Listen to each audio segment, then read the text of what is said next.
Assalamualaikum warahmatullahi wabarakatuh. Saya Ifun Ramanuddin Al-Farosi, NIM 70 dari kelas 4C. Di sini saya ingin menyelesaikan beberapa proyek yang sudah diberikan oleh Kak Dia, yaitu menjelaskan tentang 8 keterampilan mengajar. Langsung saja ke videonya.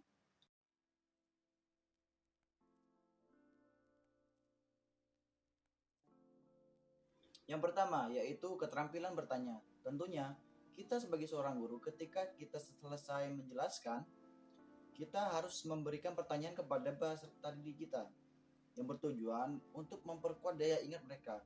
Dan ada beberapa hal yang harus kita hindari ketika kita menggunakan keterampilan bertanya, yaitu menjawab pertanyaan sendiri atau dengan menjawab pertanyaan siswa yang berulang kali. Contohnya ada seorang guru yang lagi menjelaskan, dan di tengah penjelasan itu seorang guru mempertanyakan sebuah soal.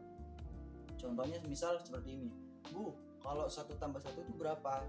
Nah, anak-anak 1 tambah 1 itu adalah 2. Nah, itu sangat tidak diperbolehkan ya, karena seorang guru itu tidak boleh memberikan pertanyaan dan menjawabnya sendiri. Nanti akan membuat seorang peserta didik itu bingung. Dan juga di keterampilan bertanya ini ada beberapa komponen yang harus dilakukan, yaitu seperti memberikan pertanyaan bergiliran. Maksudnya ketika kita memberikan pertanyaan kepada siswa yang A, setelah itu ketika siswa A sudah menjawab, kita harus bertanya ke siswa yang B gitu, secara bergantian. Dan contohnya lagi, kita memberikan waktu untuk bertanya kepada anak peserta didik kita. Contoh, kita memberikan pertanyaan, kita harus memberikan jeda waktu untuk mereka berpikir dulu. Setelah itu baru kita memberikan tuntunan. Dan itu beberapa komponen yang harus dipahami oleh guru dalam keterampilan bertanya. Dan yang kedua yaitu keterampilan memberikan penguatan. Penguatan keterampilan ini sangatlah memberikan dampak yang sangat positif terhadap sistem pembelajaran, dan juga bisa membuat dan juga mengandung hal-hal positif bagi peserta didik untuk supaya lebih memotivasi peserta didik supaya lebih giat dalam belajar. Dan adapun contohnya dari keterampilan penguatan, yaitu dari verbalnya sendiri, ada yang namanya pemberian kata-kata pujian atau persetujuan atau hal-hal yang lainnya, supaya kita sebagai seorang peserta didik, kita sebagai seorang guru itu memberikan penguatan supaya bisa memotivasi seorang peserta didik. Dan pendekatan nonverbal yaitu dengan cara mendekati seorang peserta didik atau memberikan situasi yang menyenangkan. Dan yang ketiga itu ada yang namanya keterampilan variasi. Tentunya kita sebagai seorang guru, ketika kita mengajar dan menggunakan metode yang sangat monoton, yang terlalu monoton dan sangat membosankan, dan itu akan membuat para peserta didik itu akan jenuh dan akan malas belajar, dan itu mengakibatkan para peserta didik itu akan lebih malas belajar dan lemah dalam berpikir. Nah, disinilah peran dari keterampilan variasi. Bagaimana caranya kita seorang guru ingin memberikan situasi belajar yang sangat menyenangkan supaya peserta didik itu tidak merasa bosan dan sangat sangat kebingungan lah ketika belajar. Dan ada beberapa komponen dari variasi keterampilan atau keterampilan variasi lah, sama aja, yaitu bagaimana cara guru mengajar. Ketika kita menjadi seorang guru, kita itu harus menyesuaikan bagaimana caranya kita memberikan gaya pembelajaran yang sangat menarik, yang sangat bagus, tidak monoton, dan tentu saja tidak membosankan. Nah, inilah peran dari keterampilan variasi, yaitu menyesuaikan diri dengan peserta didik. Oh, peserta didik ingin kita seperti ini cara mengajar, ya kita harus menyesuaikan. Itulah gaya variasi keterampilan ketika kita mengajar. Dan ada juga variasi pola interaksi siswa dan guru.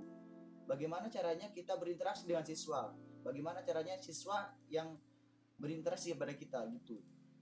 Contoh, kita sebagai guru ingin berinteraksi kepada siswa dengan cara menggunakan bahasa yang baik atau dengan nada bicara yang sangat lembut gitu. Jangan sampai membentak ataupun menggunakan kata-kata yang sangat tidak enak kepada seorang pendidik.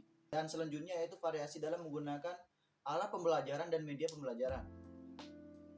Tentunya bagi seorang guru ketika kita mengajar dan menggunakan papan tulis saja secara monoton itu akan sangat membosankan bagi peserta didik.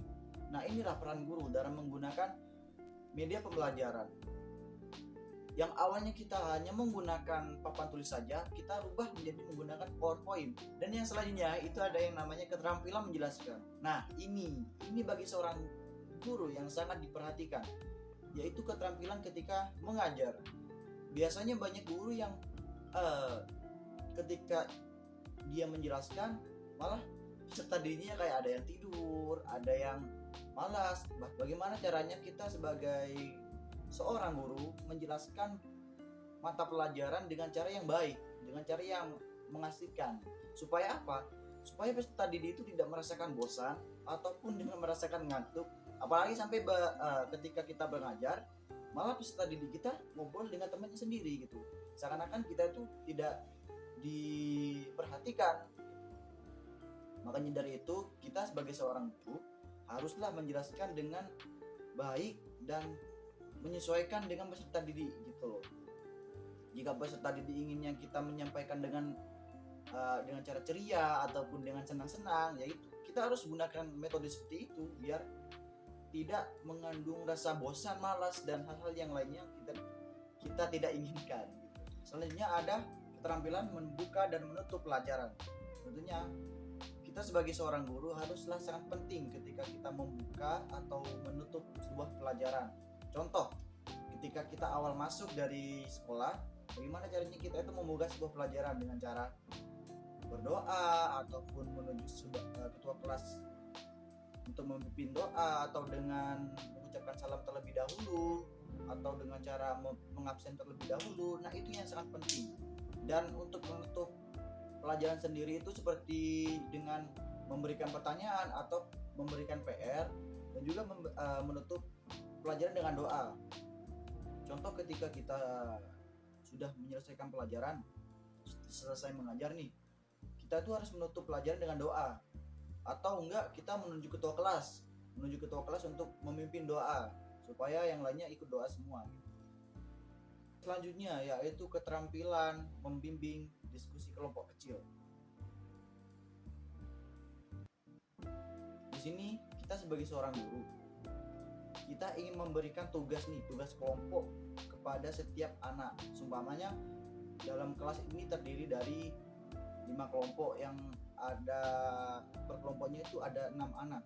Nah, kita sebagai seorang guru haruslah membimbing kelompok-kelompok tersebut. Contoh, ketika kita ingin membuat tugas presentasi secara langsung, kita akan membentuk sebuah kelompok, 5 kelompok, dan satu kelompok isinya 6 anak. Nah, ketika satu kelompok ini maju ke depan untuk memberikan materinya setelah berdiskusi, kita itu selanjutnya memberikan pengarahan kepada mereka. Oh, tadi penjelasan yang ini bagus, tapi seharusnya seperti ini, dan ini. Seenggaknya kita itu harus memberikan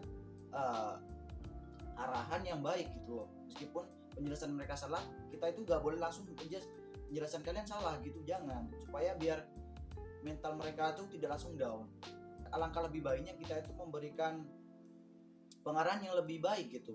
Contoh, penjelasan kalian ini tuh sudah hampir benar dan bagus, tapi alangkah baiknya penjelasan kalian itu seperti ini. Nah, setelah itu gurulah menjelaskan materi yang seharusnya dijelaskan gitu.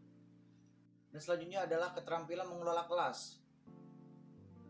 Tentunya bagi seorang guru kita harus lebih baik dalam mengelola kelas, harus lebih terampil. Contoh, ketika ada gangguan dalam belajar siswa, dianggaplah di salah satu kelas pengajar kita memiliki 30 siswa dan ada 20 anak ketika ujian mengalami kegagalan dalam ujian. Ada masalah atau problem dalam cara berpikir mereka, dalam cara belajar mereka. Nah, inilah peran guru, yaitu memberikan remedial.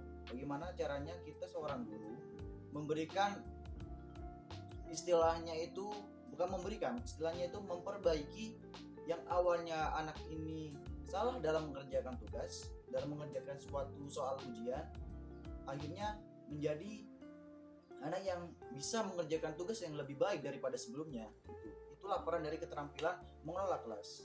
Dan ini yang terakhir, yaitu keterampilan mengajar kelompok kecil dan perseorangan.